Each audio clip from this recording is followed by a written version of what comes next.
Yo, shalom. Shalom, y'all. Yo, this is Black Ice. This is Akis. Yo, welcome to the Black Narrative. Happy Friday Eve. Man, the week's almost done, and praise yeah, it's been a good week. Yeah, man, lots of good news, lots of going our way, get lots of coming up. Yeah, all that seriously. Good stuff. Everything good news, but the news that we had to share. Boy, when I tell you, Biden really, I mean, this really is like, a lot of people, you remember back during the Trump era, everybody was making it seem like he was in line to become some kind of dictator. But you're seeing just how all of these different things are being aligned when it comes to Biden and his agenda. He's really hit the ground.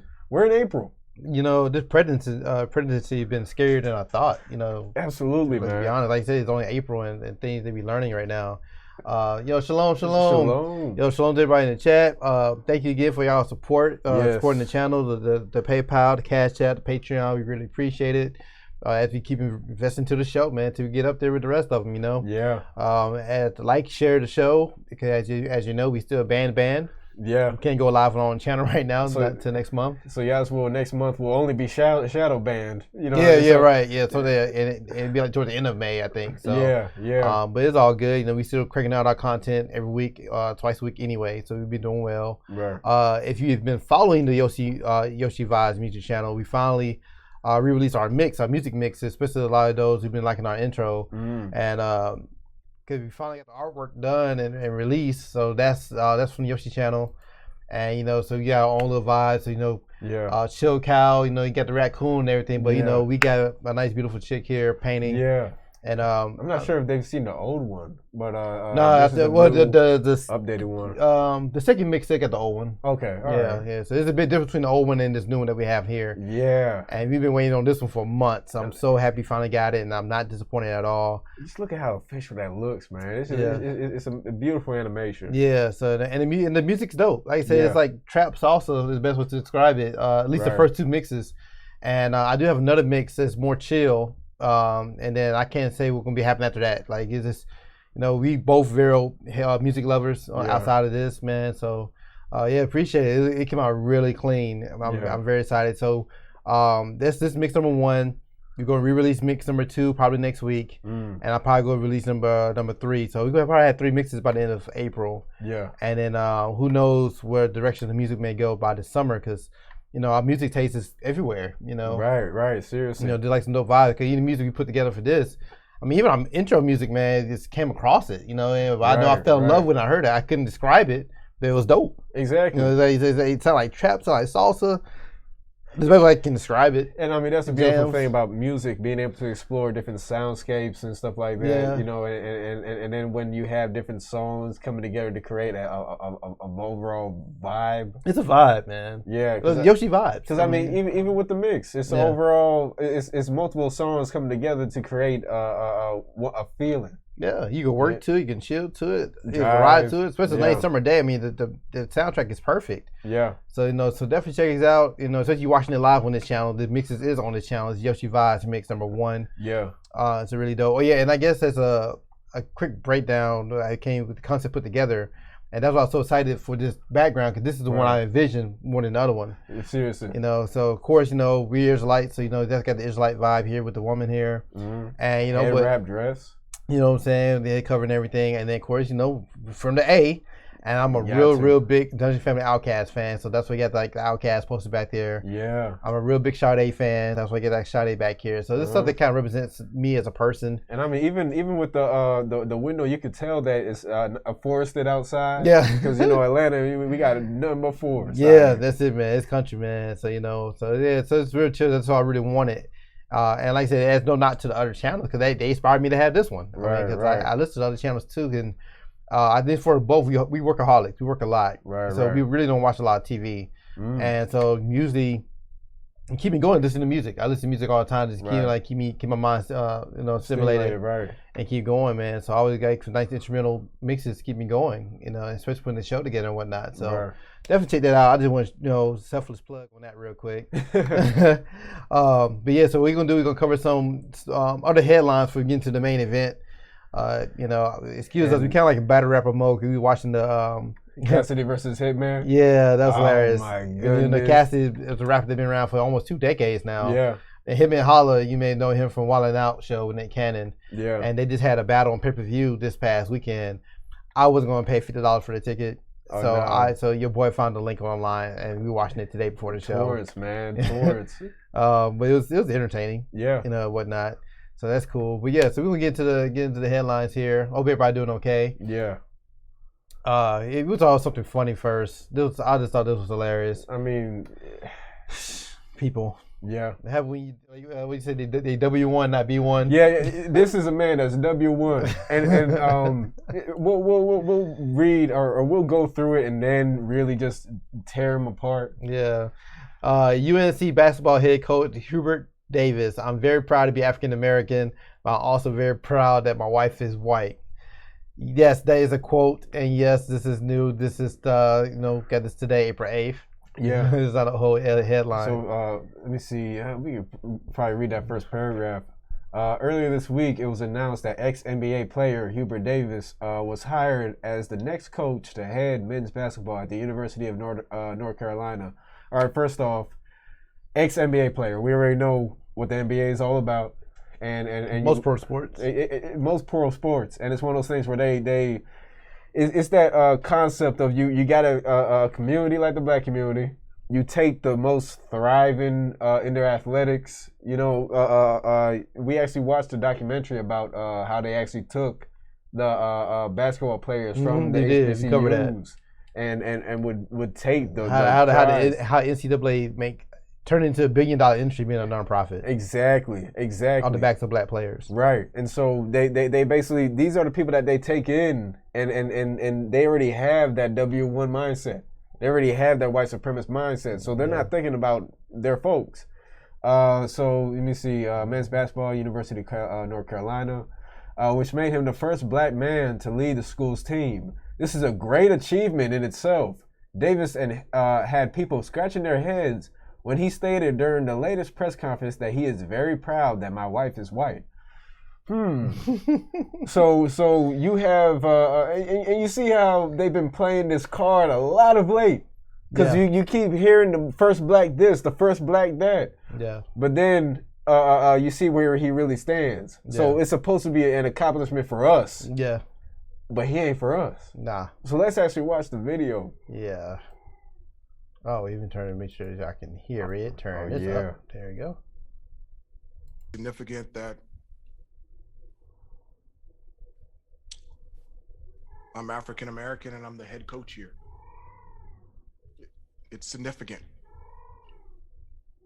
I know that in terms of Division I head coaches all around the country, only 26% of the head coaches for Division I men's basketball are compromised by minorities, specifically African Americans. I know that it is significant that I'm the fourth African American head coach in any sport in the history of the University of North Carolina. I'm very proud to be African American, but I'm also very proud that my wife is white, and I'm very proud that my 3 beautiful, unbelievable kids are a combination of both of us. Where'd that come from? You can't make this up, man. He talks about how he's proud to be African American. I'm also proud that my wife is white. Pardon me, who asked? Who asked? But you made a great point, didn't you? Like, right. I like the way you why he did it. Right. He has to show what side he's playing on. It's like that whole thing of you got a lot of these black conservatives or even the Rolling Martins who will say, I'm not black, I'm American. And it's like, can't you be both? Yeah. Where's the exact distinction between the two? Yeah. And so you see how his accomplishment, which is supposed to be for black folk, he had to split that with the white community. Yeah. I have a white wife.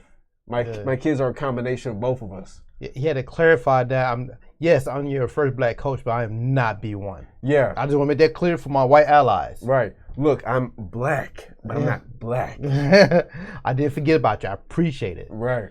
But they usually happen to put people in a certain position. Like, say, for example, we discussed in the past how you may have a workplace that may have 99% black employees and a white manager. Right. But you do get that black manager or a black CEO. He's usually one of them. Yeah. You know what I'm saying? So yeah, they may look like us, but he really one of them. And something that will be funny is you'll get a black manager, and then you see his wife, and I'm talking about Becky with the blonde hair. He love his white wife. Yeah. Yeah. You made that be clear, man. And then they'll come to the job when there's other black folk in a room and talk about brother man. But, you know, it's so funny because right before I came across this article, I was on social media and somebody was having a discussion about interracial marriage, and it was a black woman that started a conversation, and you know, people just having this debate and everything, right? And you know, first thing that came to mind when I saw the conversation online, was a clip. I showed her a clip of Dr. Umar Johnson when he was on Roland Martin. Yeah, he was speaking about interracial marriage. And you know, his language is a little bit rash, of course. But I agree with his overall thought process about it. You know, he was saying, you know, because Roland Martin brought up, you know, all the other black actors and celebrities that have been doing activism in the black community, and he was like, well, how you feel about them? They got white wives, and he was like, okay, yeah, that's cool, but what's the point? You know what I'm saying? Like I said what I said, you know, because he's like your greatest commitment. He was saying the greatest commitment to the black community is a black woman.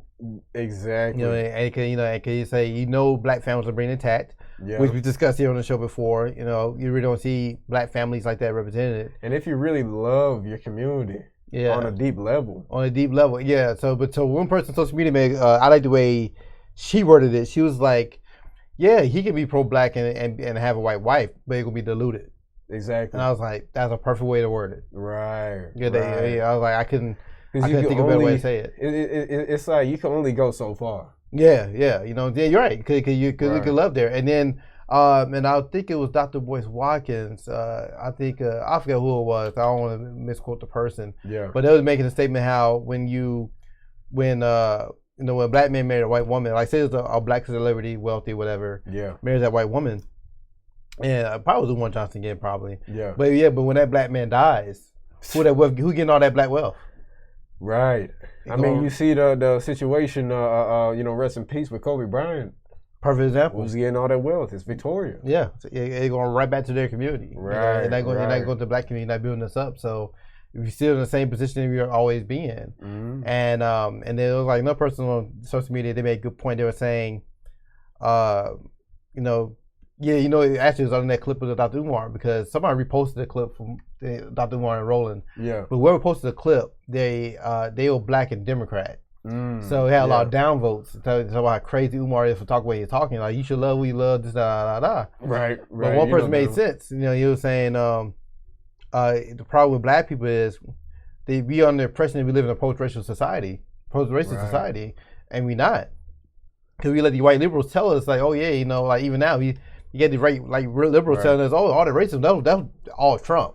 Now we in here now, and it's the same thing. And not, I mean, and you're seeing the racist policy that Biden is putting forth. Yeah. So they were saying how, you know, other cultures, they ecocentric. Yeah. They thrive. You know, exactly. and you know, they tell their kids to stay with your own. Chinatowns, you got the Uish. Yeah. You know what I'm saying? Like, you know, you got the various countries in Africa, they stay within their own. They stay with it. A Nigerian is not just gonna get with somebody that's Nigerian. They're gonna get with somebody that's Yoruba or somebody that's Igbo. Yeah, you know, it just, you know, so like, but with us, they tell us, you know, yeah, man, just love who you love, but like, okay. And matter of fact, and Dr. Umar did mention that, because I remember he was getting on DJ Envy about it. Yeah. Because DJ Envy, you know, he stayed in an affluent neighborhood, and you know, you already know. You know, Envy one of those people anyway. So he said one of those diverse. Well, I don't think he's diverse. I think he's probably the only black family in that neighborhood. Just listening to him. Diverse meaning there's a lot of whites, Asians, and people of color, right? Yeah. And I think he was mentioning that his son was interested or talking to a white girl, and he's like, okay, but Umar was like, I bet her family telling her to stick with her own. Yeah. No matter, they're not saying, oh, he's a nice guy and, you know, live happily. No, they probably they say stick with your own. All the time, man. Yeah, you know, but they don't. But we taught this all-inclusive mentality and this integration mentality. And so we look at somebody like who's saying something who's pro-black. We looking at him like he crazy, and that's sad. Man, that's that Dr. King mentality, man. Yeah. Because I mean, if you look into the history of Dr. King, he loved chasing some white skirts. He did, yeah, he did. So and so it's like, and then like I said, man, I mean, I ain't knocking it because I know people who's in interracial marriages that's legit because it's multiple variables involved. Right. Like I know a guy from high school. He has a white wife and they have a child together. And I know they're very happy together, but I look at how they are raised. I mean, so I don't think it was something in his instance. I don't think it was something like any black. It is, but you hang around who you hang around. Right, and at the end of the day, and that's another thing to consider when it comes to that is a lot of times because we want to put our kids in better schools, they end up like in The Hate U Give. Yeah, like when the dad was when the father was surprised, like, well, why are you bringing home this white boy? And what environment you put her in? You put her in a white school. So some people are like part of that is the environment too. So it's not just a hate thing. It's multiple variables. So I mean, we would acknowledge that. And like I say, we believe that anybody, like I say, even in our faith, anybody can receive salvation. That type of thing either. So, but it's just one of those things where the mindset. You still have to take on, and as blacks in America, we often will take on the culture of whoever we're dealing with. In most cases, the integration it's not real integration; it's assimilation. Right? You know what I'm saying? And but I guess I have a true B1 mindset. You have to have a B1 family. Yeah, which is it's a black family at the end of the day. Right. Yeah. So, but yeah, man. So we just thought it was funny to share. Right. The next article is interesting. So meanwhile, while they're kicking out the Haitians. You're right. Well, yeah, while they're kicking out the Haitians, the undocumented workers in New York could get up to $15,600 in pandemic relief. Ain't that something? First thing that caught my mind with this. Yeah. One thing that changed when Joe got in office, they do not use the word illegal aliens no more. I mean, you haven't been seeing it at all. They try to say undocumented workers. Is Fox even using illegal aliens? Yeah. They changed the whole narrative here. Right. Yeah. New York State likely will offer one-time payments up to $15,600 to undocumented workers hurt by the pandemic who could access federal relief. Nearly 300,000 people may be eligible for the program. Now let me ask you, if they're undocumented, how they get federal relief anyways? And that was interesting because. But I mean, and that's another thing. You see how they incorporate them into the economy. Yeah.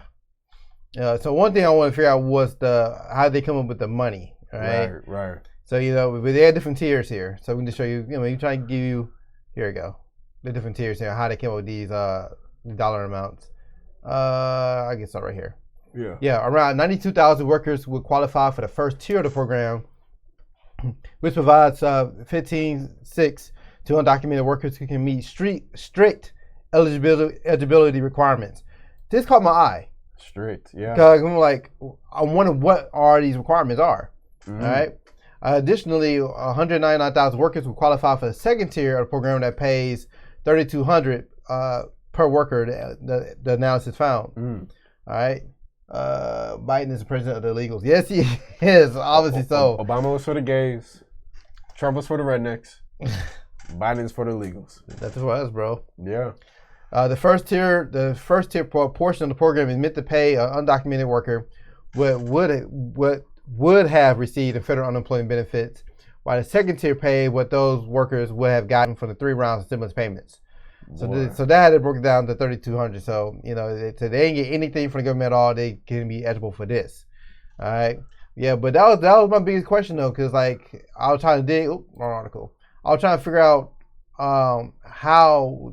If they're undocumented, how are you gonna find them? How you gonna find them? How you gonna make this money? Yeah, because I mean, they're not gonna have proper government documentation. They're undocumented because in order to integrate into the United States, you need paperwork. You need to be a citizen. Yeah, paper trail somewhere. Right, in order to get an ID, in order to get your social security card, in order to do all these different things. That's why oftentimes they have to find anchor families in the U.S. That's why oftentimes they'll shack up together so much. Yeah, because there'll be a couple people who are illegal in the household, and then everybody else has to group around them because the legal people have that paperwork.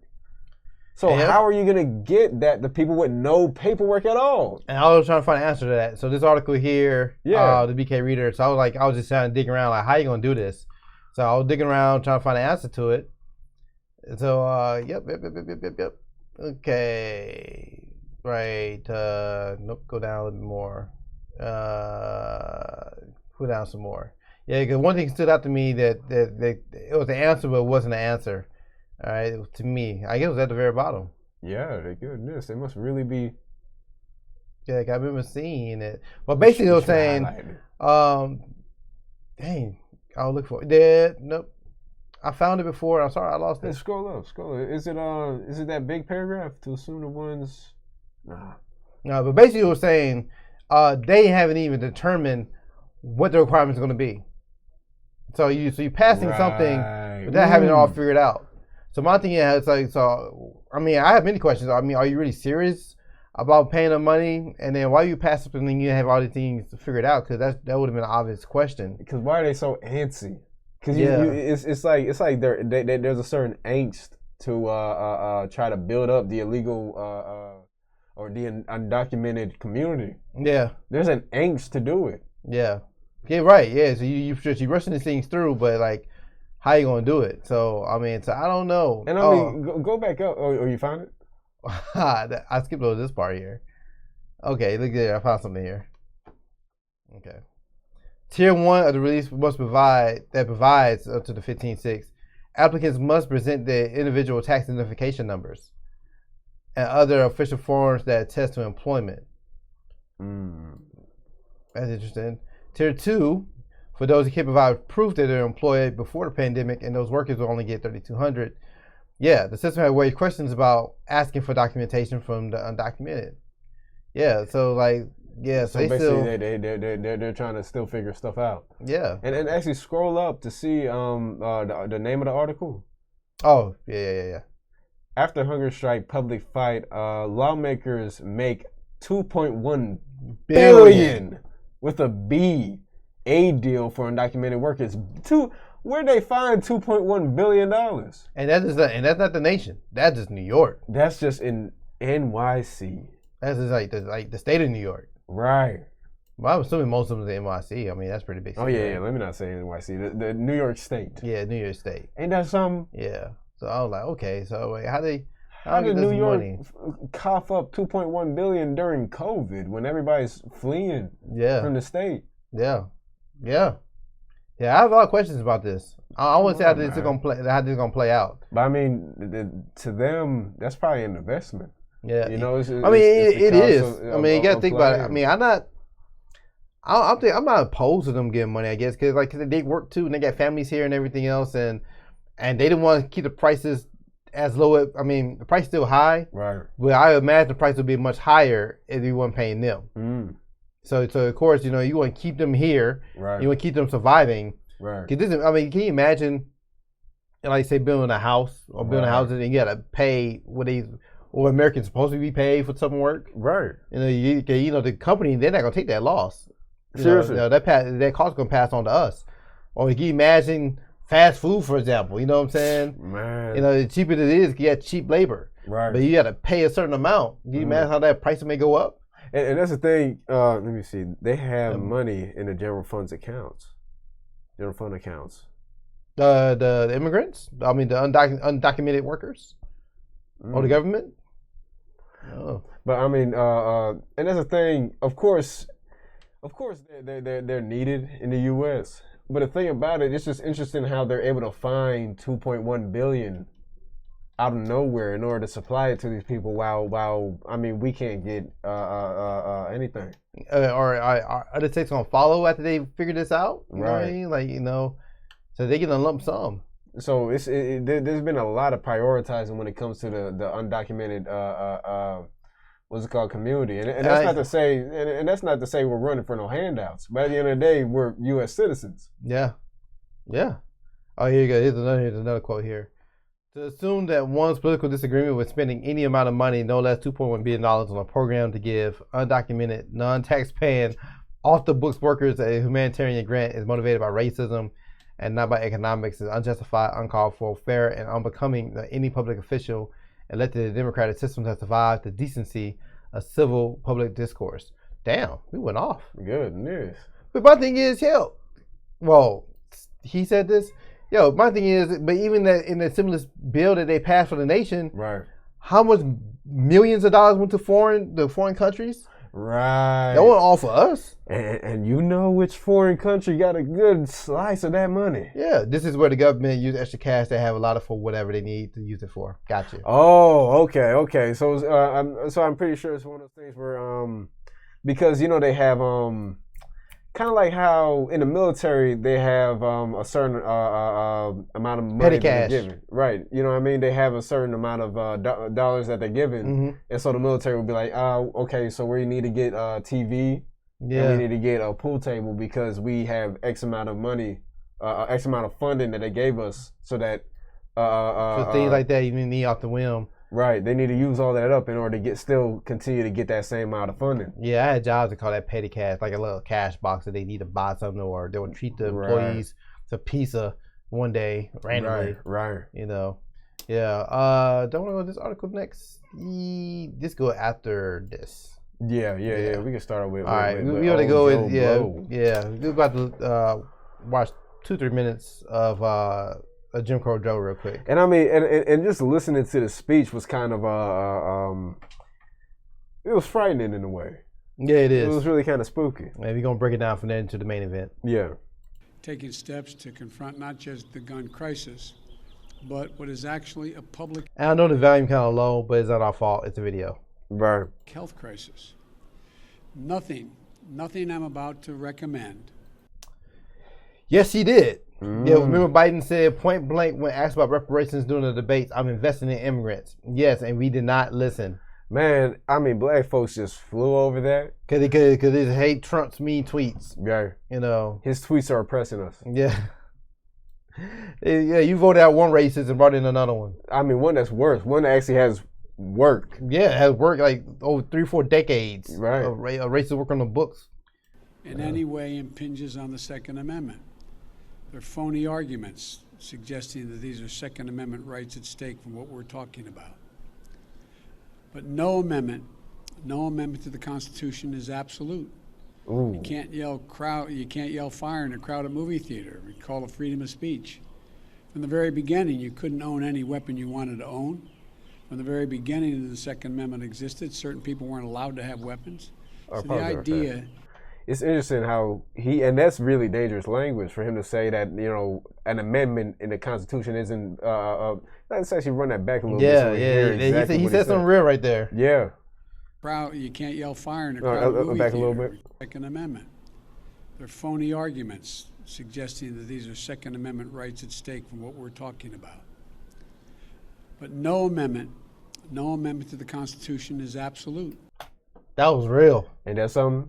He said no amendment to the Constitution. So, man. That was heavy. But they've been trying to touch the Constitution. They've been trying to strip it. Amendments. Amendment. I'm talking about this is changes. Literally the foundation. The Constitution, taking away an amendment in the Constitution, it's like taking a lung from an individual. Yeah, they know what they're doing, man. It's literally part of the body. You can't yell fire in a crowded movie theater. We call it freedom of speech. From the very beginning, you couldn't own any weapon you wanted to own. From the very beginning the Second Amendment existed, certain people weren't allowed to have weapons. So the idea is just bizarre to suggest that some of the things we're recommending are contrary to the Constitution. Gun violence in this country is an epidemic. Let me say it again. Gun violence in this country is an epidemic. Man, hit the mic. And it's an international embarrassment. And today I'm announcing several initial steps my administration is taking to curb this epidemic of gun violence. Much more need be done, but the first, want to rein in the proliferation of so-called ghost guns. These are guns that are homemade, built from a kit, that include directions on how to finish the firearm. You can go buy the kit. They have no serial numbers, so when they show up at a crime scene, they can't be traced. And the buyers aren't required to pass a background check to buy the kit. I want to see these kits treated as firearms under the Gun Control Act, which is going to require that the seller and manufacturers make the key parts with serial numbers. The second action we're going to take, back in the year 2000, the Bureau of Alcohol, Tobacco, and Firearms released a report on its investigations of firearms trafficking in America. The report was of pivotal value. It was an important tool for policymakers when I was in the Senate and beyond, at all levels, to stop firearms from being illegally diverted into dangerous hands. Today, with online sales and ghost guns, times and trafficking methods have changed. Yo, I saw one comment that made a very valid point, man. He keep pushing this. You know, part of the gun control laws he's trying to pass, he want to ban online gun sales, right? Right. If I don't know y'all been around, man, it's hard to find guns in stores. It's been like that for over a year now, right? So a lot of people have been trying to find guns online, which is still kind of hard to find online. Like you go online, you can see a lot of sold out signs on there, but you know, but you may still find one you buy online. Right. He keep pushing the narrative as if like you gonna buy a gun online and they're gonna ship it to your house.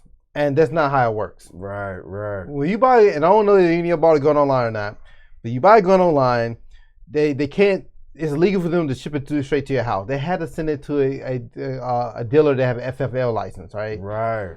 And you're like a pawn shop or a gun shop or something like that sort. You know, the Academy Sports have it, you know, whatever. And then like, you know, so once you buy the gun, they send it to them.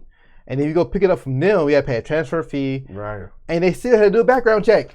So there's still those steps of restrictions. Yeah, like you're not. Yeah, so it's not like it's kids going online buying a gun and get shipped to their house and I got an AK in my house now. Right. It's not what they're doing. I mean, it's a gun, not a vape pen. Yeah, right. And even when they ship it, they track it closely. Right. Like to the time it get delivered, by who, signed for, and everything. Right. I said before it even reaches your hands. You know, and then like say, and like if you don't have a concealed license, they do a background check before they put it in your hands. Right. Whether you pay for the gun online or not, because you don't have those things or pass the background check, they gonna send the gun back. Right. So he keep making it, and this is the first time he did that. I mean, I've been seeing him doing it multiple times, where he's just making it seem like, oh yeah, people just buying this stuff online, like, and you say like that and not know how the process works. I know a lot of Americans watching this thinking like, oh, this must be like Amazon. Oh, buy me this, and it'll be in my door in 2 days. Right, you're gonna go on Amazon, use Amazon Prime, and get yourself an AK-47. And that's how it works at all. Right. You know. But yeah. Anyway. And we have to adjust. We also have to ask the Justice Department to release a new annual report. This report will better help policymakers address firearms trafficking as it is today, not what it was yesterday. The third change. We want to treat pistols modified with stabilizing braces with the seriousness they deserve. These modifications to firearms that make them more lethal should be Make a gun more lethal? Guns are lethal.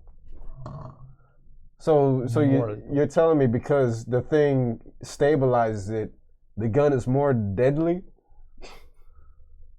The gun is more deadly. What is worse than lethal? More lethal. Like yeah, I can kill you. Right. I mean, you could be dead, but you can be dead. Like, is it gonna kill you, bring you back, and then kill you again? Is that what more lethal means? His wording is crazy. Man, but you... Subject to the National Firearms Act. The National Firearms Act requires that a potential owner pay $200 fee and submit their name and other identifying information to the Justice Department, just as they would if they went out and purchased a silencer for a gun. Fourthly, during my... That's part of that tax, man. Basically, if he's still talking the same thing, like he talked in the debates, basically going to charge you like $200 tax per firearm that you own. Golly. That's a lot. Campaign for president, I wanted to make it easier for states to adopt extreme risk protection order laws. They're also called red flag laws, which everybody in this lawn knows, but many people listening do not know.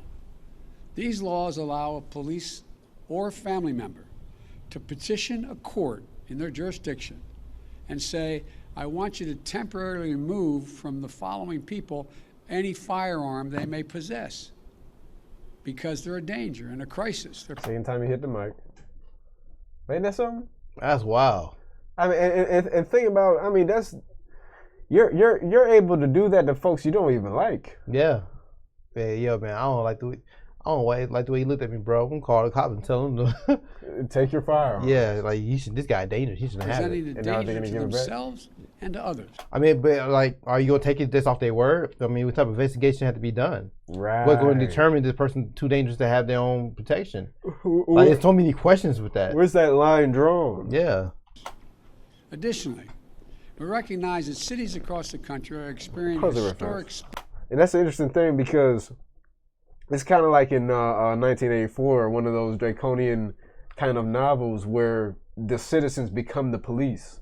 You know, they turn the citizens against each other. But you know, we always said that he trying to turn America into the next China. Yeah, that's what they do there. Yeah, you know, they get so paranoid. You don't know who's secret police and who's not. Right. And so they snitch on each other because they don't want to go to like a re-education camp. Right. You know what I'm saying? So now you create a whole nation of paranoia. Exactly. False due diligence. Yeah. Right. Yeah. These folks are a bunch of yeah. Spikes and homicides, as the law enforcement can tell you. The violence is hitting black and brown communities the hardest. Oh, I hate when they use that term, black and brown. Right. Homicide is the leading cause of death of black boys and men ages 15 to 30. Now you want to get specific. Ain't that something? And another thing too, a lot of those guns that are the accessory to murders are illegal. You're not gonna find a serial code on them. And they're not building them. Exactly. They get off the black market. Gun violence in America, for those of you who think of this from an economic standpoint listening to me, estimated to cost the nation $280 billion, let me say it again, $280 billion a year. And mind you, this is from today, man. So this is not old news. This is fresh today. Yeah, I mean, right off but you see plate, how scary some of the language that he's using there. Right. You know, and he's trying to fearmonger to get to get a certain agenda enforced. But it's amazing how before he pushes a new bill, is a series of events that happens before he presents the bill. I mean, think about even the voter bill that he tried to push, because I mean he had to villainize the Georgia bill. He villainized the Georgia bill, saying that they're gonna bring black people back to Jim Crow. Well, I didn't have to drink out of a blacks only water fountain today. I just thought about it, man. How you so against having an ID to vote, right? Because it's voter suppression. But you want to ID them to death for a gun. And that's something. No, Joe, keep the same energy. Just let them sign for it. Let's bring utility bill. Right. Seriously. But I mean, he has the fearmonger, and then they start pushing the narrative. So let's go into, because he did bring up the whole thing about, you know, black men being gunned down. Oh yeah, you bring up some of these stories and narratives they're putting out there now. And I mean, this is all recent, so you're already seeing how they're trying to spin everything. So this article is from today. Yeah, this is from.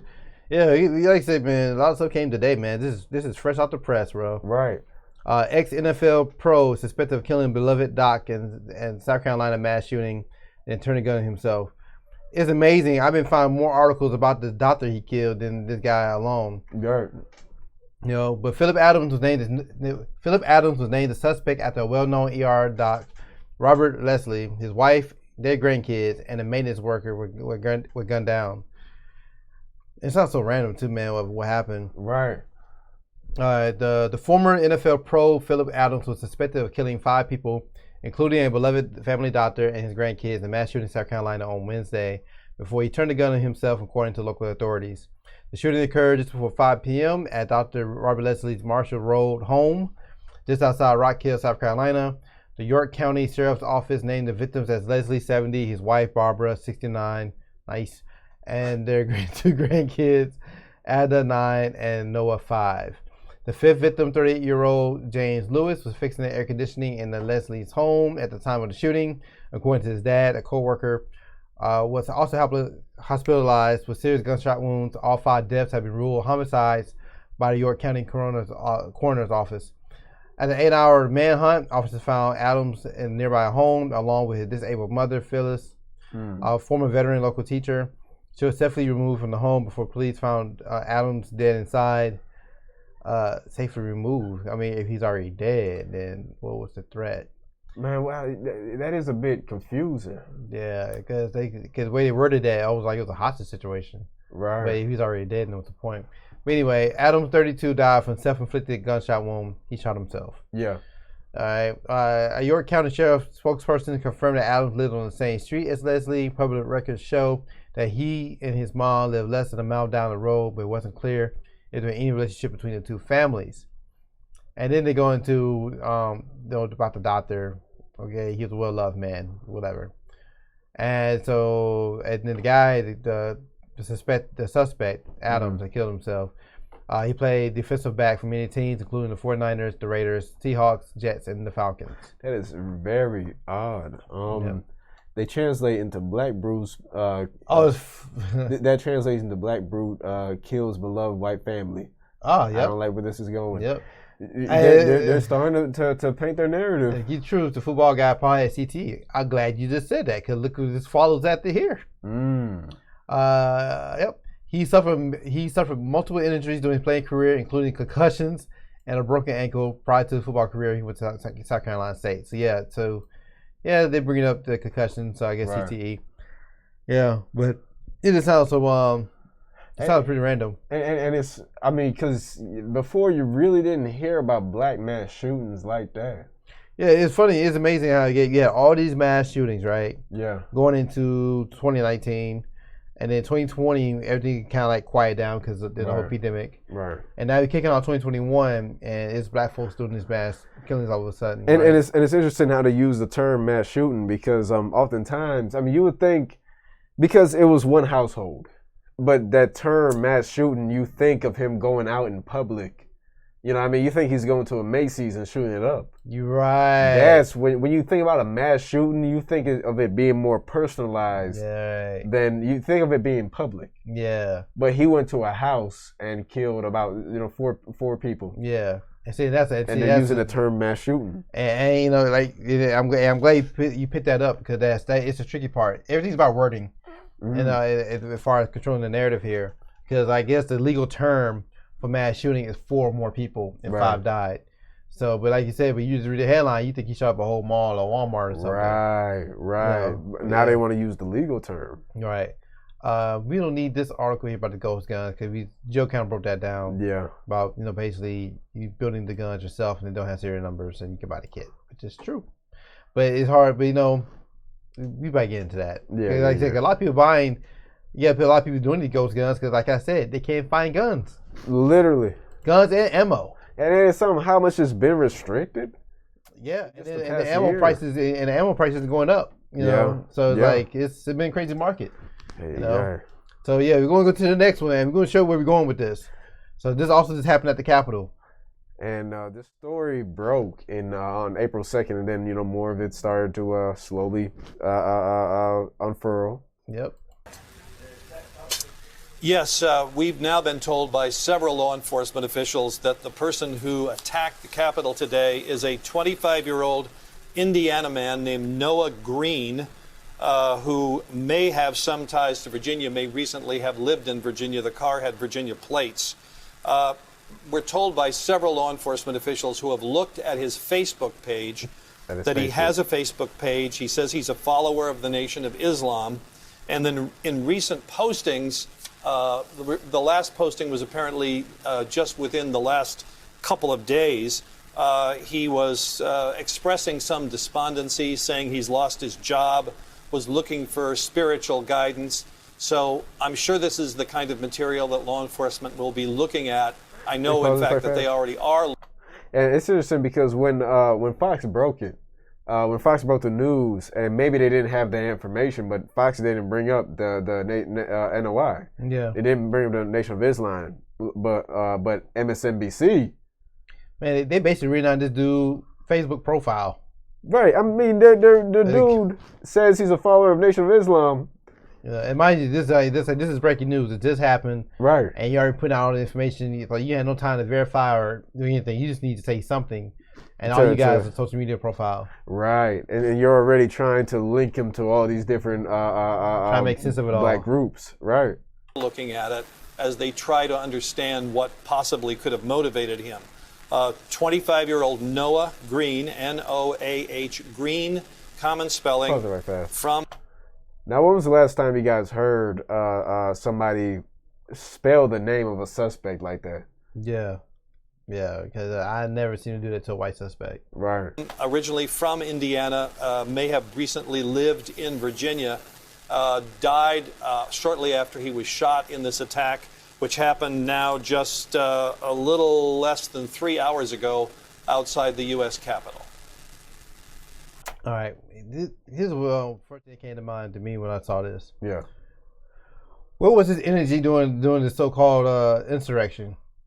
Right. Yeah, a whole bunch of white people coming down on the Capitol, and they came out damn near unscathed. Right. And you get this sole black man, and basically what the guy did, he rammed his car into two officers and killed one of them. So of course they gunned him down in response. That's security. Right. You protecting the Capitol. Right. So how you letting all these white people past you unharmed? Right. And now they're trying to figure out.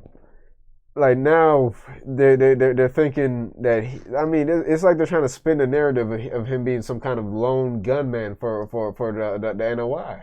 Yeah. And like I said, and then you heard it. He said this happened 2-3 hours ago. That's fresh off the press. Yeah, it's right. So you just trying to beat the news. You just try to have the latest news without having anything at all. Because the car is still on the scene. The car's still on the scene and everything. Yeah, I thought that was pretty interesting. I go to this here. Yeah, so I hate these ads, bro. Oh my god, these ads are killing me. That thing is freaking huge. That thing is huge. I'm I sorry. only see a close button. There you go. Okay. Oh my gosh. All right. Man, I thought it took up half the page, man. Yeah, another injured. Capitol Police officer killed. Another injured as a suspect rams car into police barrier outside building, and they had the barrier out there. So like, how all these people coming in there doing the so-called and then this further proves to me it was allowed. Man, they allowed that to happen. It was prompted, man. It was like because you see how heavily barricaded it was, and you had a whole army of these white folk right there. Stormed the Capitol in the Capitol. Yeah. And instead of gunning them down, instead of having proper security, you got a few security guards. You got that one black security guard that followed me, and now he's an American hero. Right. Like all this, man. They play games, man. They really play games. But this part is interesting. Yeah, Louis Farrakhan silent at the Noah Green lead to Nation of Islam. I should part up the other article because the other article was News One. There would be somebody like so-called black, and they the main one saying the same thing about why Louis Farrakhan quiet after he's just been. After Facebook said he was a follower of NOI. Right. But it's interesting because when Dylan Roof came out and he was talking about his Christian leanings, I don't recall them going to Joel Osteen or any of them saying, you guys need to talk. Why is Joel Osteen silent on this? You're right. They never do that. Right. With us, we already had to apologize. But even with the Asian hate crimes, they look for black people to apologize. Like man, it's always us having to apologize. Ain't that something? But nobody has to apologize to us. No, hell no. The Nation of Islam and its leader, Minister Farrakhan, have not issued a statement following reports that a suspect in a deadly incident in Washington, D.C. on Friday identified himself as a follower of the controversial group. Identified himself on Facebook. On Facebook. So because he follows Louis Farrakhan on Facebook, Louis Farrakhan is responsible for him all of a sudden. I guess if he said I was a Pokemon trainer on his Facebook, they would claim they would thought he really was. Man, I'm telling you, you see how they, when it comes to their own groups, there's nuance. Yeah. When it comes to the Protestants, I'm not a Baptist. I'm a Methodist. I'm not a Methodist. I'm a Pentecostal. Yeah. So there's so much nuance with the Protestants, with Christianity overall. But when it comes to other religious groups, everybody's lumped into one big old. You gotta hear speak out against it. Right. Exactly. Noah Green allegedly rammed his car into 2 police officers near the north barricade at the Capitol. 1 officer died as a result of the attack, and Green was shot and killed. A second officer was also injured. On his Facebook page, Green publicly identified himself as NOI on his Facebook page, and he was a follower of Farrakhan on Facebook.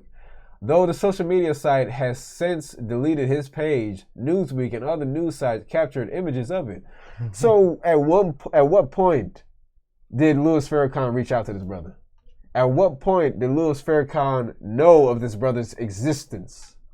Oh yeah, it gets better.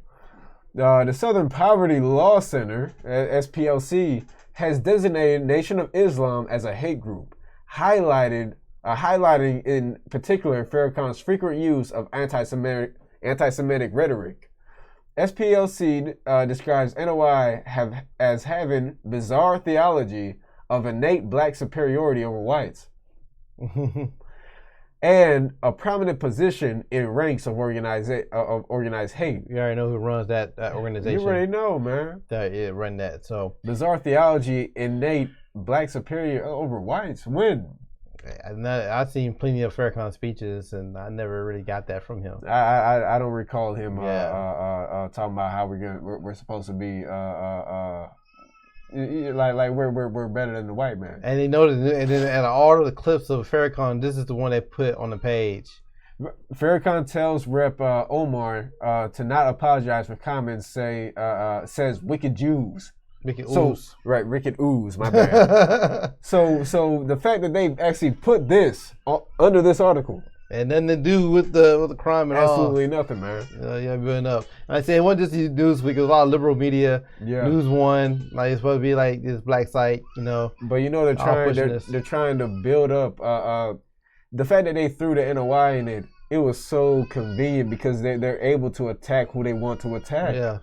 And we're gonna get a little more into that. Let's actually see that next one. NOI issues statement on Noah Green and U.S. Capitol assault. He wasn't an official member. We don't support taking human life. It's that simple.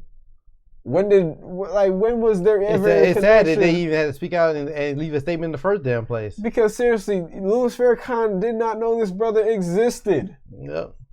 Yeah. Here it said mainstream media is seen to want peg Green's attack on the Capitol to affiliation with Nation of Islam. Right. Green was not. Green was an NOI devotee. Right. Who, before losing a job, had donated $1,000 during the Animal Savers Day event.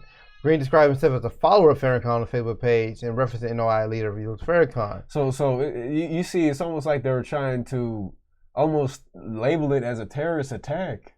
Yeah, basically. With the NOI behind it. It's like, oh man, come on. Already setting it up. His family told authorities and the media that Green had been unraveling mentally in the days before his death. Man, yo, if something happened to a loved one of yours, don't talk to the damn press. Come on. And you don't know what's going on. Don't talk to them. I know they'll be hounding you, and you know somebody be offering money, but you already know they're trying to spread. Especially if somebody's black, you already know the type of narrative they're gonna spread, and then you know what happened. So don't talk to that. I hate it when George Floyd's brother, I think, say he forgive the killer and stuff in the press. Man, I know why they did it for the check, but still, don't do that, man. I mean, but it goes to show our morals, where we stand. Yeah. So I'm not gonna go read all through this, but they left this long statement. This pretty much he condemned what happened. Yeah. He said pray for the families and whatnot, and he wasn't an official member. But I do want to note that he made some key things in here. He was saying, again, I'm just paraphrasing because as I didn't even know about this, I saw Dr. Boyce Watkins. Yeah.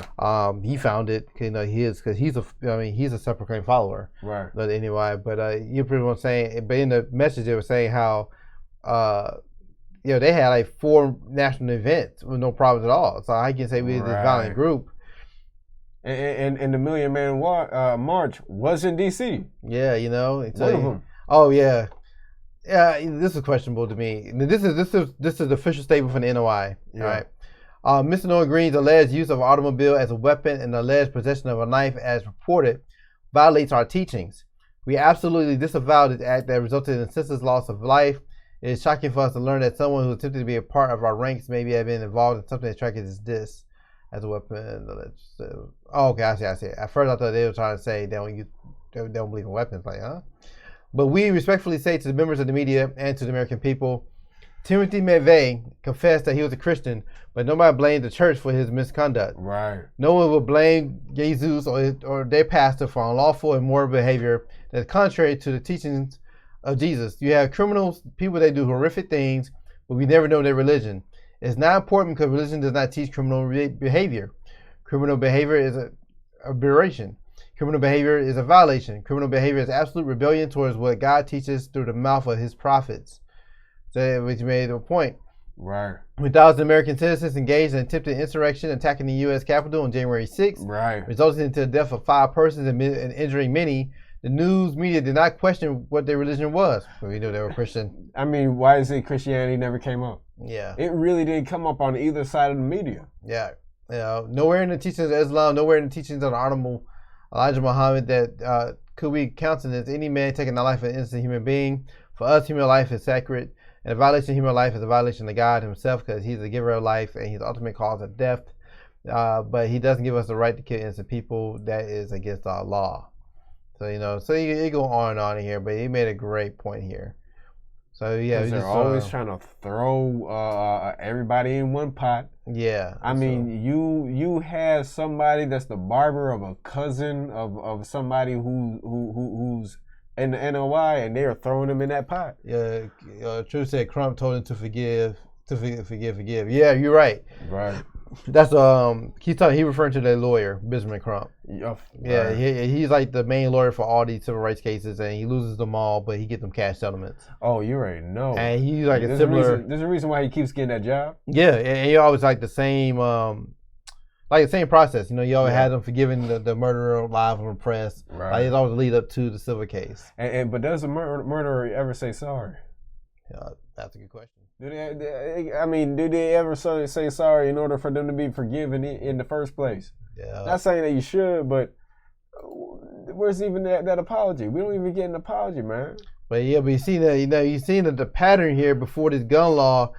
You know, we the dangerous ones, right? Right. Another article here. This came out yesterday. Yesterday, right? y'all. 4/7/2021, right here. All right. Black suspects charged for nearly 3/4 of all mass shootings. Where did that come from? Black suspects. That's a hell of a number. Yeah, 3/4 of all mass shootings. Hell of a number here. Yeah, America's news media, understandably reluctant to report about mass shootings after 2 horrific incidents in March, failed to fit the racism narrative. So they're already trying to twist this thing, right? Right. Yeah, the Boulder supermarket mass shooting and Atlanta spa mass shootings. Yeah, he got quiet about that. You know, they never mentioned, and that's the thing that happened in Atlanta was not a hate crime against Asians. That was a hate crime against sex workers. Yep. You know, because like we know they're trafficking and doing all types of other stuff in there. So they already, and look here. I guess there's an image of here. Above is an accurate representative snapshot of 2020 charged mass shooters.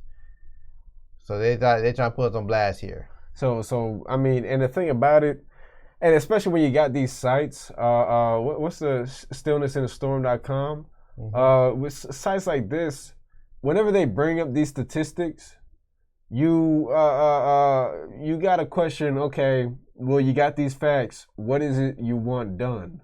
Yeah. What's your goal? What you're alluding to here? Right, and you already know what that goal is. At the end of the day, they want to wipe us out. Right.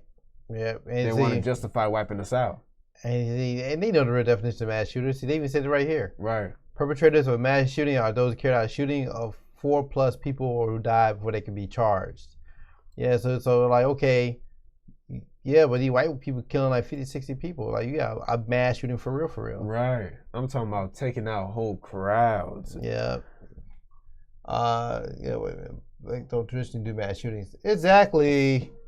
Another set of numbers put out of the ass. Yep. Mm-hmm. And look here. In 2020, they said 73% of mass shooters are described as black, 14% are described as Latino, and 14% are described as white. There was 612 mass shootings coded in 2020. You gotta be kidding me. So they see these numbers. So this lets you know the narrative they're building. Because, like, yeah, this may be an independent white racist conservative site here, but this is only one of many. Right. I found many. I just chose one up here just for a second time. Right. But I came across many. I came across many websites today putting the show together. They're trying to use this narrative. And the interesting thing about it, you might think that this is just secluded to this website, but you see how all of a sudden we're hearing these stories of these black mass shooters, of these black attackers, of these black people attacking Asians. Yeah. So now all of a sudden we're becoming the number one predators, the number one perpetrators. That's what they call us, right? Yeah, super predators. I mean, you got this big old 6 foot something burly man just walking down the street. Drop kicks an old Asian woman in the street. I mean, from where? Yeah, that's a good question. I don't know where these stats are coming from. But you know, they statistics is the highest form of line at the end of the day. It's been the numbers here, but but we all know that. Like a lawyer said, it's not about the truth about who controls the narrative. Exactly. They were controlling the narrative. Right. Trying to paint the picture that we the ones doing mass shootings. And they're trying to paint we know that's not true. Right. And they're trying to paint that in order to get a certain mindset against us. And like I said, man, this is one of many sites I came across. I just chose this one just to use for the show. But while we putting the show together, man, there's a lot of people trying to spin that narrative. What publication is that? Oh yeah, this is from Still in the Storm. So from my understanding, an agent of conscious evolution. From my understanding of this website, it's like a racist white conservative site. I mean, I look at some articles on the side here. I mean, a key name jumped out to me just looking here on the side, like this guy right here, Alex Jones. You know what I mean? So this kind of let you know what the website is direction is headed. At the end of the day, this is America, y'all. Yeah, but you can say what you want, and people gonna believe what they want. Right. Next up, the National African American Gun Association head weighs in on gun control measures. I just really want to show a quote here. Yeah. Gun control has historically been used to prevent disfavored individuals and groups from exercising their Second Amendment rights. From the Jim Crow era laws, some of which are still in the books, that require prospective handgun owners to get permission from local police, to New York's Sullivan Act, which was adopted to prevent immigrants from owning a firearm to protect themselves in the crowded and dangerous neighborhood where they lived. So basically, you see what's going on here, and basically we're going to show you how gun control leads to much bigger consequence. Right, because that's one of the main ways they use in order to right wing. Thank you. That's what I'm looking for. Right. Think of it. Thank you. That's one of the main ways they limit us, because every time we have arms in our hands, they want to try to cut back on that. Yeah. Wow, these white folk are able to stock up like it's going out of style. Yep. So we're not gonna read this article here. We just want to show you. So now you got an influx of articles coming out. The mass shootings give Democrats new urgency in gun control. All these events that happened in the past 2 months, right? And then all of a sudden, oh yeah, this is the perfect time for us to go push the gun control law that we've been talking about. It's ironic because I mean, before 2021, you really weren't hearing much about mass shootings like that. Nah, that's like I said, man. Due to the seat thing, you hear anything about terrorist attacks either. Right. ISIS was completely quiet. And that's him. No, imagine how these things come about. ISIS was social distancing. Yeah. All right, Biden's push for background check expansion would do nothing to stop mass shootings. Of course. And I'm pretty sure if you were to go in those gentlemen's backgrounds, it's probably completely clean. The clean backgrounds, yeah. Right. Yeah. You saw so many white mass shooters, they were teenagers. Yeah. What background can they have? Yeah. And if they do get in trouble, all of them get slapped on the wrist or probation or something. Exactly. So that's still would be prevented for getting it. And then, like I said, you get another issue of guns on the black market, illegal guns. Man, but they're not going, and that's the thing. The gun laws only affect citizens who care about getting guns legally. Yeah, that's it. As far as the criminals, man, the streets are overrun. The war on guns would be like a war on drugs. It's always going to be flowing. It's just going to be an ever-going thing. There's no end to it. There's no light at the end of the tunnel. It's just a loop. I like this here. It's easy to fall for the background check argument made by the vast majority of Democrats including Joe Biden. On the surface, it seemed to make sense to make it more difficult for criminals to illegally acquire firearms. But even that simple statement, we see one of the fatal flaws in the argument. Criminals do, by their very nature, what it takes to circumvent laws. They don't need to legally acquire firearms if they really want them. Look, man, like I said, I've watched very little TV, but we had this app called Pluto TV. Yeah. And, and they show like old episodes of Cops. Yeah. And I've seen them watch it because I think I like watching Cops because they always arresting white people. Right. Because you see shows that are arresting black people, Cops, that show arrested a lot of white people on that show. Right. And most of the people they arrested on that show, that was a legal firearm. Yeah. It wasn't legally registered. Right. And the thing about it is, why would a criminal who gets a firearm, thinking that they're more likely going to have to use it, get one that has a serial code? Yeah. Because they're gonna use it and toss it anyways. That's it. And that's not the only fatal flaw, nor is it even the biggest. So you look at the stats and facts, do realize that existing background check laws do little to stop mass shootings, and expanding them only eliminates a minuscule percentage. Right. So they're pushing it. Yo, Shalom man. So they're trying to make it seem like these new gun control laws gonna stop mass shooting, which it really does nothing to stop it. And they just made a point we just made. Yeah. Most major mass shooters pass background checks. Right. A lengthy review of nearly 20 mass shootings by the New York Times found that a vast majority of guns used in those shootings were bought legally and within a federal background check. I mean, so they do get legally, they can pass it. But you see, fear. That's the number one thing that's used in a tyrannical system in order to get people to agree to tyrannical laws. Yeah. The whole thing with the Patriot Act. Yeah, that thing would bust everything wide open. And now it was to the point where they said, if you don't sign this act, I mean, it's the Patriot Act. Yep. If you're not for the Patriot Act, then how are you a patriot? Yep. They trigger their emotions. We keep seeing that. All right. So here, man. So then we're getting to a point we were trying to make here. Sitting in this room needs to be reported anti-black. Yeah, but they don't care about any black. Yo, you know what? I'm glad you brought that up. You said in chat, that publication Students and Storms need to be reported anti-black. I thought something very interesting. I saw an article, and I meant to cover it on the last show, and I just, it got lost in the shuffle. Yeah. It was I think it was somebody from Google. Yeah. Did an interview about Parler. Yeah. And Parler is that conservative right wing app that got deplatformed along with Trump, right? Yeah. And for hate speech and all that other stuff, right? Mm-hmm. And so after they got kicked off the app stores, they got kicked out of the Google and the Apple Play Store. Every social media app had to run off of some type of server, right? Right. Most apps use Amazon now. Right. Amazon like the new Walmart. They bind up everything, right? Every little. So they have a thing called an AWS, doing the Amazon Web Service, which weirdly they stopped promoting like doing the Super Bowl last year. Like, something. Cause they're not something. Excuse me. Like you and I would go out and buy to create a whole platform. Right. I mean, they do have smaller stuff like cloud services, whatever. But that's their real backbone, right? Right. So after they got kicked off the Play Store and the App Store. The Amazon kicked them off their servers. Yeah. So that would really kept them from functioning. So say you download Parler before they kicked out the Play Store. Yeah. Your app was still working. Right. So long as the server works, so you get kicked out the App Store. This means new people can download the app. Right. But you already have the app, you can still use it. Right. So for comparison, Instagram, a lot of people have Instagram. But if for some reason Instagram got kicked off the App Store, as long as you got Instagram still installed on your phone, you can still operate as long as their service is still going.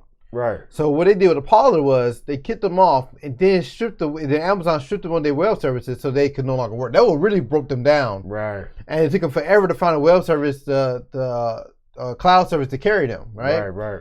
But interesting enough, though, you say you deplatform Parler for hate speech, but Twitter is still, as we showed the previous show, it's still plenty of hate speech, porn, a whole bunch of, which also violates the terms and conditions. Right. On that platform, Twitter, Facebook.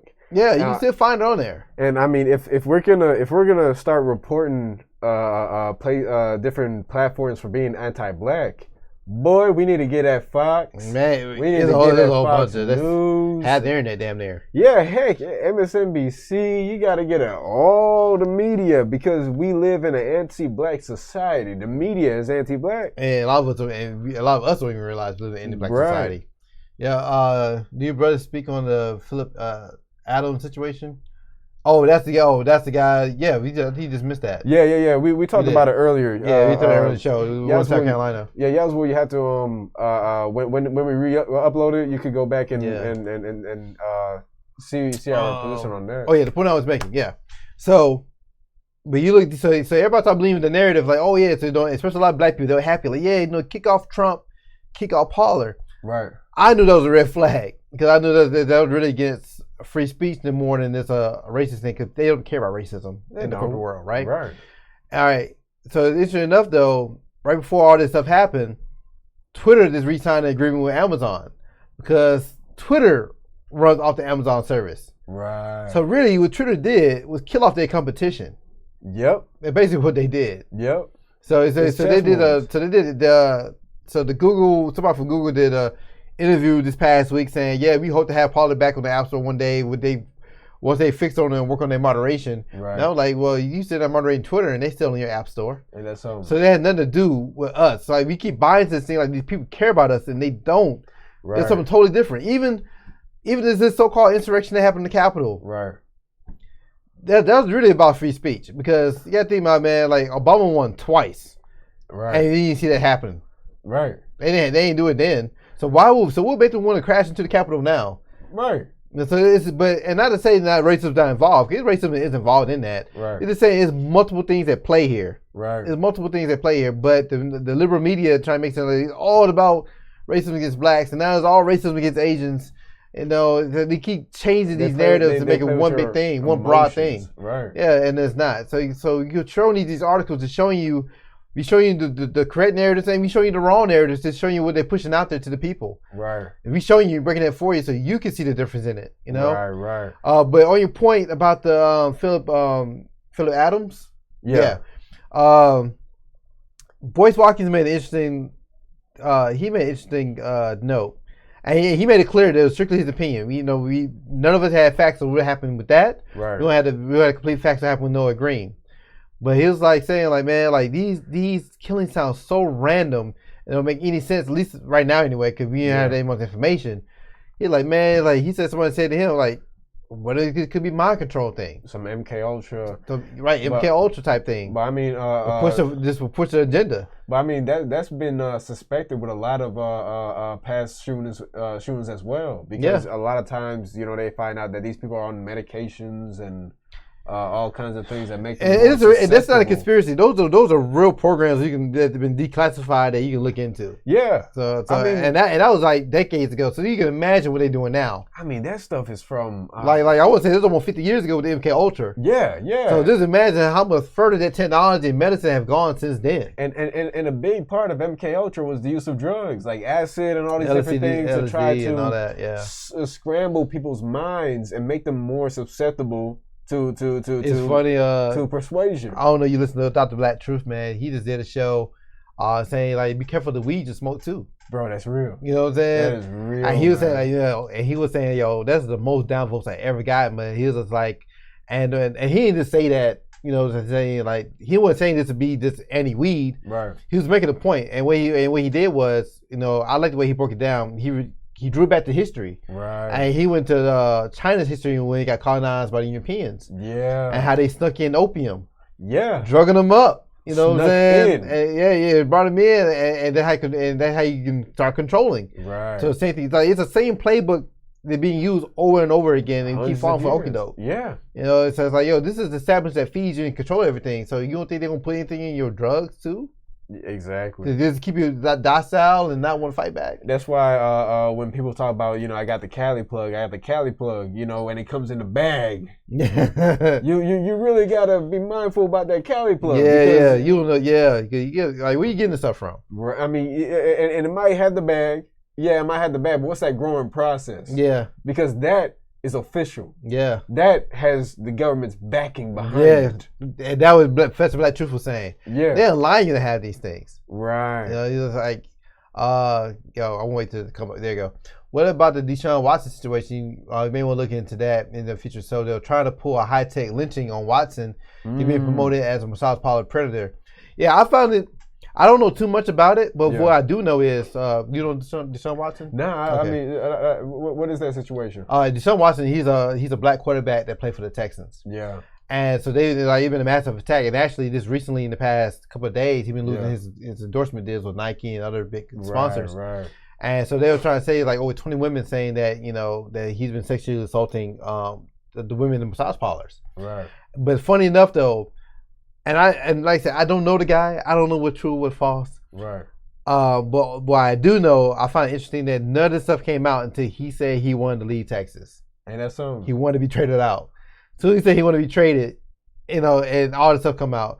And so what it does is, like, and especially in the football, it make you lose your value, or make it where nobody don't want you. Right. So if the text is like, yo, you going nowhere, what better way of doing that to make sure I'm just killing your value so you can't get anywhere, or you can't get any other offers. Right. Just fight them. Yeah. So that's what's happening. The last I heard, it was like over 20 women. At the same time, it was like 18. I want to say around 18 other women saying that he was cool, that he been completely professional. Right. So I don't know the full details. This is what I know. And then you already know massage parlors are dicey. Yeah. On top of that, and it's easy to spin a narrative with the right amount of money. So we see how it plays off. So now, and saying the timing of it is really interesting too, because we're in the off season right now with football. Right. But the draft about to start. Mm-hmm. So you're also in the middle of free agency. So this is a time where the players, like the teams, be trading off their players and drafting new people from college and this and that. So this is so all this happening during this timing of it. I mean, it's perfect timing. It's very coincidental. Yeah, it's basically. Big winky dink. Yeah, so but I thought Bush Walker had an interesting thought. Like I said, I don't know the full details of Noah Green. Yeah. But from my understanding of the guy, he's 25 years old, a highly educated, intelligent guy.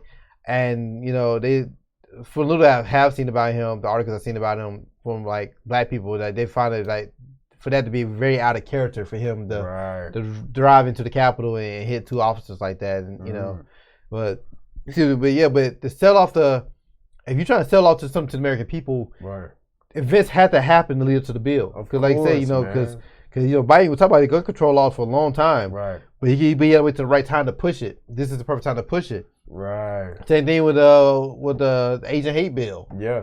Yeah, we get crimes had to happen. You had to push it. That's how politics work. Yeah. It's actions plus the media to spin how those actions are supposed to be. Throwing that narrative in there. Because at the end of the day, your senses could see something, but somebody could tell you that's a completely different thing. They could spin, swaying, they're manipulating. Right. They can spin how you see the situation in order to manipulate you into seeing it how they want you to see it. And then thus, when they enact their agenda, you see it as they're helping you. Yeah. They're helping you, or they're doing something. This is our response to it. Right. And allow these things to happen. Exactly. And it even comes down to war. Like they can't jump into war. They had to allow like something like Pearl Harbor to happen, right? For them, so everybody be like, "Oh yeah, we go to war now." Right. That's they're helping them sell it. Always remember. Yeah. Pearl Harbor.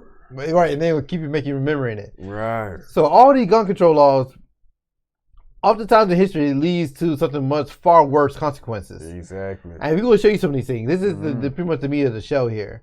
So we got another link here. Connecting the dots to the confiscating guns. All right. A military invasion, you may ask. Soros organizations. Oh, man. Want me to go ahead and read it? Yeah, I can start off from here. Yeah. The Soros organizations of Antifa, Soros is behind Antifa, wow, and MoveOn.org have stated that President Trump moves to fire Special Prosecutor Robert Mueller, and this will trigger a massive and fully planned response. Further, former disgraced Attorney General Eric Holder has said that the removal of Mueller would prove to be the bottom line. What is implied in both of these communications is that George Soros organizations plan to initiate violence in the face of any action that Trump may or may not commit. When Soros's organizations initiate violence on a widespread basis, this will provide the UN occupation forces the pretext with regard to gun confiscation. In the past few articles on the topic, I have published photos of UN forces already on our soil. Wow. UN. Wow. This is not new. It is just that only now are they publicly making their presence known. And that's interesting because when the United States joined in with the UN, the U.S. has a constitution, of course. The Constitution is supposed to be the governing body of the U.S., but when the U.S. joined onto the UN, they have their own governing body. Yeah. So now this governing body of the UN is placed over the governing body of the U.S. But you see, they have to make that new world order. Yep, it's coming into action. Right, and why do you think they have the European Union, the NATO's, all these different things? It's all these different branches of the same body that are going to come together to be this one new world order. And this the first thing that's here. By definition, there were 19 genocides in the 20th century, according to the University of Hawaii Genocide Project. Each one was preceded by gun confiscation. In some of the more notable events, the UN peacekeeper forces stood by and watched as 1 million people in Rwanda were brutally murdered. Yeah, so you see how things can lead up to how they can escalate into some things. Go to the next article here. So we have a list of how gun control laws went to genocide. I mean, there's always, history repeats itself. All the time. There's always a pattern. Not saying what's going to happen here, because I do not know. Right. I mean, by the day, just keep an eye out. Right. Ottoman Turkey, 1915, 1917. Right. Gun control scheme. Right. Permits required government list of owners. Ban on possession. Targets Armenians, mostly Christians. Civilians killed, 1 to 1.5 million. I just want to make a special note. I thought this was. I was like, man, there's something familiar about this one, right? Yeah. And I thought about it. The Ottoman Empire wasn't just Turkey. Yeah. It was Palestine too.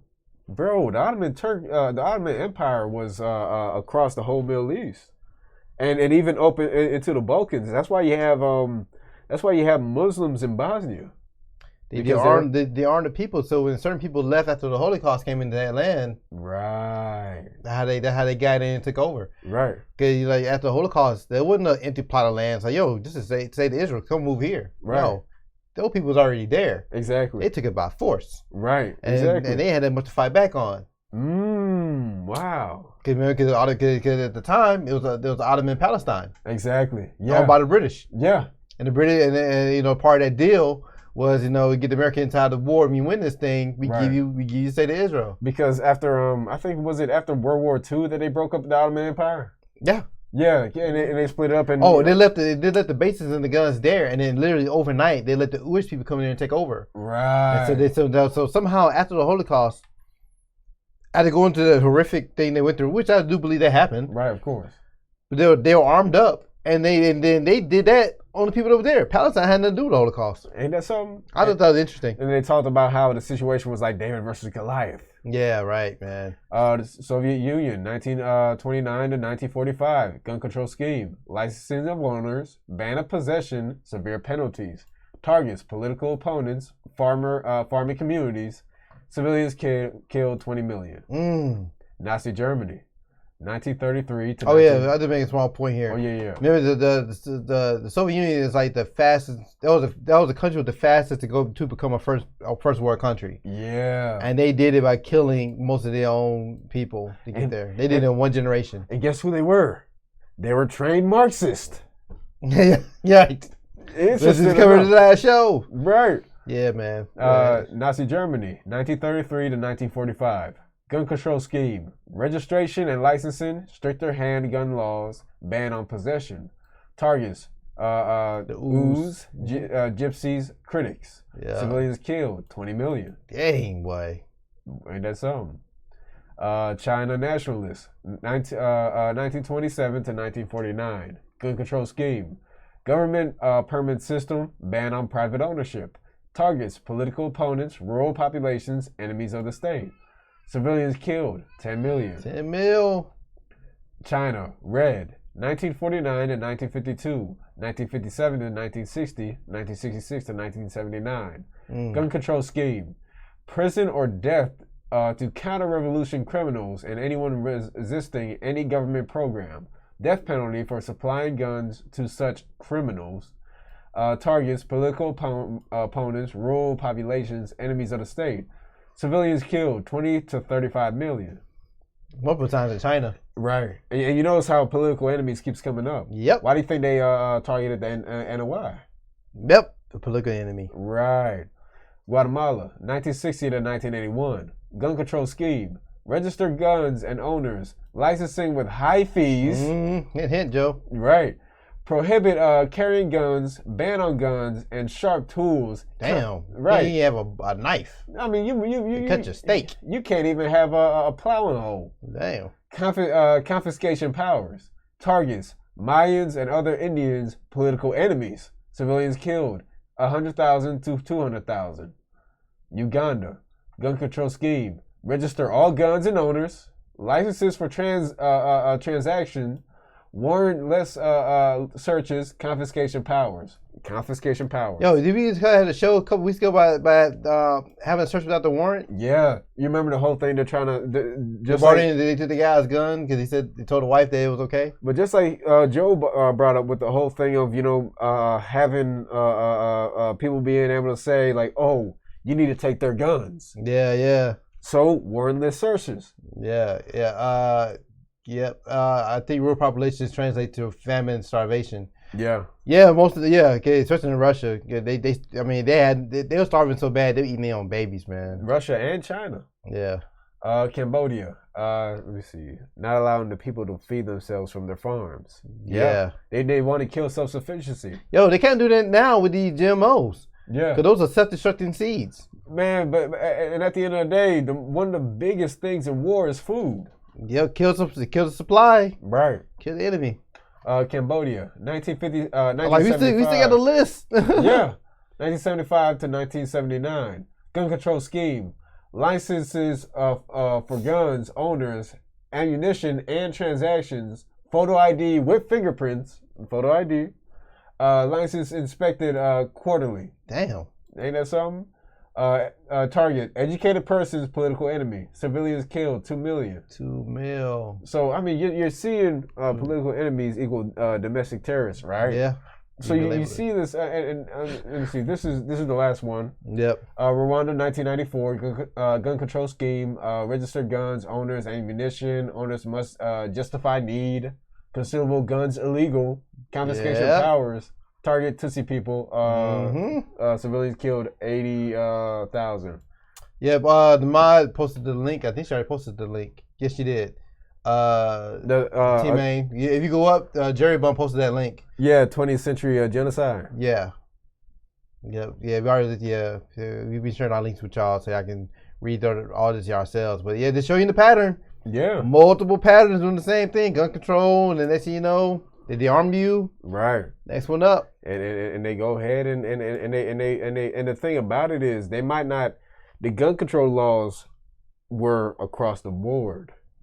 They were more likely across the board. But the targets were they make the laws across the board so it seems fair. Mm-hmm. This is me, and then they worm their way in to get those keywords targets. and to get what they want. Right. You know. This is real brief. We can wrapping up. Some Black Americans buying guns. I'd rather go to trial than go to cemetery. So I just put up the article to show that they know we buying up guns now. And man, and that's a concern for them. And they're shook, man. They don't want that. Yeah. Like even the last time I went to the range, man, it was mainly us. Yeah. Yep. Yeah, man. We're trying to get prepared. Yeah. I want to read this. Yeah. So he bought a gun and he's planning on buying more. I just feel like, in my viewpoint, every black person in America, especially black males, need to have some type of protection with them as often as they can, because I think the political climate is getting to the point where there's just going to be a lot of violence coming our way. Tomlin said, I just feel safer now having a gun. I didn't always feel that way. I've never been the world's greatest fan of guns, but I just don't feel safe without one. In early June, NPR reached out to Black Americans to ask about their personal experiences in this country. Nearly 500 people responded. Some of whom described wanting to buy or deciding not wanting to buy firearms for self-defense in response to the recent fight for racial justice. And this article is from last year. Yeah. But but the country been on fire ever since. Like every year. And you notice that's when they started pulling back. When black folks started buying guns, that's when everything all of a sudden it's a problem now. Right. Gun control. Right. Yeah. Oh yeah. I should read this part. The man is trying to get away. Yeah. So they're talking about Aubrey. The man is trying to get away, and they're gunning him down the street like he was a dog. Tomlin said by watching the video of Aubrey. It made me hypervigilant. It made me. It has made me nervous. I even meant to be a little scared sometimes. And we brought this up before because I'm pretty sure if Aubrey had a gun on him and he shot back 1 or 2 shots, they would have left him alone. Exactly. I'm pretty sure of it because I know that these so-called like these white thugs coming through to get black people, they ain't come to the hood doing that. Exactly. Because this was in the suburbs. I don't see them running around Decatur trying to start some mess. Oh, heck no. You know what I'm saying? Those slave masters want their slaves to be armed. Absolutely true. Yeah, we see what happened to Haiti, right? Mm-hmm. Yep. And this is the last point we wanted to make for the night. Like I said, man, history repeats itself. Right. There was a time when NRA supported gun control when Black Panthers had the weapons. And you know how much them rednecks love the NRA. The NRA is the matter of fact, the NRA is the main one that seems to be in opposition of the gun control. But when it came to us, they wanted gun control. They use armed protection at the Capitol, but the general population is allowed to protect themselves. Right. Right. All right. Yeah, you're right. Right. And it goes to show how you got the Democrats on one side. You got the Republicans, like the NRA, on the other side, and they'll fight each other on gun control. But when we start having guns, they both come together. This is the NRA. Because they W1 first, bro. Exactly. They're white first. They're always white first. So they're going to come together and go against you. And guess what? They got stuff done. And then they got it done. You right. know? And we never go too deep into it, but you can look it up. It's called the Mulford Act. Yeah. So you can see it on the screen. Yeah. So that's what it's called. You know, because but the Mulford Act was a 1967 California bill that repealed a law allowing public carrying of loaded firearms. So they're named after Republican Assemblyman Don Mulford and signed into law by Governor of California Ronald Reagan. Mind you, Republican Ronald Reagan, the famous actor turned president. So that's interesting because Ronald Reagan, he signed a bill for gun control. Yeah. And that's something. Ain't that something? And the reason they did sign this bill, you know, if you're not familiar with the history of Black Panthers, because they came into the Capitol in California and they're fully armed. Yeah. And they were spooked. And the thing about Black Panthers, they're very intelligent about the moves they made. They were fully aware of the law. Exactly. I read, I want to say, Revolutionary Suicide was the name of P. Newton's book. It was autobiography. And he was saying, you know, he's self-taught, learned how to read and write. Right. And why he went to college and everything. And he said when they were riding around, they had the law book on the dash. Yeah. So they knew their rights. Exactly. So it wasn't like there was some random black thugs with guns. They knew what they were doing. Right. And so they used their laws to their advantage. Exactly. You know what I'm saying? So that's all we have for you tonight. It went a little longer than we expected, but it was a lot we had to cover and wanted to show you that, you know, we're looking at history. We all know history repeats itself. Yep. So we can't expect the things here to be any different. Exactly. Things are ramping up now, man. Like I say, man, this country been on fire ever since January of last year. And humanity doesn't change that much. No, yeah, human nature is pretty much the same. Check out our merch. Check it out. We got our hoodies here. Yes. You know what I'm saying? Like I say, you got the Patreon, you got the Cash App, you got T-shirts, all that good stuff. You know, the Yoshi channel, we got merch for the Yoshi channel. They just live on now. The Yoshi stuff is dope. That's what you saw, the Lion Cub with the headphones. And now we got our new artwork on there. We probably gonna have merchandise with her on there as well. Yes. So we do have the art. Like I said, we just got everything this week. It's been a busy week. Boy. And next week will be busy for us too. Man. We're gonna have some good stuff lined up. I'm excited about it. Yeah. Yes, we'll just have some stuff moving. Yeah, man. So I appreciate everything. Like and share the video. We about to put this up on our real channel, The Black Narrative. Yeah. Since we can't go live. So we gotta go ahead and load that up for you tonight. Definitely like and share from there as well. Anything else you want to add? Just stay vigilant, y'all. Yeah, man. So I appreciate y'all hanging with us tonight. Y'all have a good night and a great weekend. Shalom. Shalom. Good night, y'all. My name is Black Ice. And I'm Akis. And we're the Black Narrative. We are a Black First and Hebrew Israelite channel on YouTube that broadcasts live every Tuesday and Thursday night at 8 p.m. Eastern Standard Time. Every week, we discuss controversial issues and challenge false narratives that are fed to Black people through mass media. We share research through videos and encourage uncomfortable conversations amongst the Black community. Our show features topics such as exposing fact checkers, the racist history of medical research, the origins of so-called Black Greek fraternity organizations, Christian origins of HBCUs, and much, much more. Look up The Black Narrative on YouTube or go to our website, www.theblacknarrative.tv. Shalom.